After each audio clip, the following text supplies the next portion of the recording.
And what a horror story in Texas. The flash floods in Texas, the Guadalupe River. 51 missing, 51 dead, more missing. Children at a camp.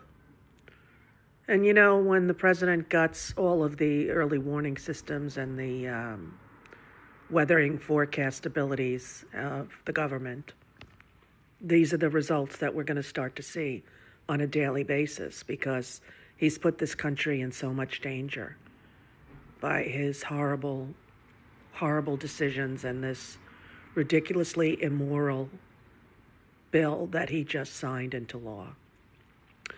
As Republicans cheered, people will die as a result, and they've started already. Shame on him.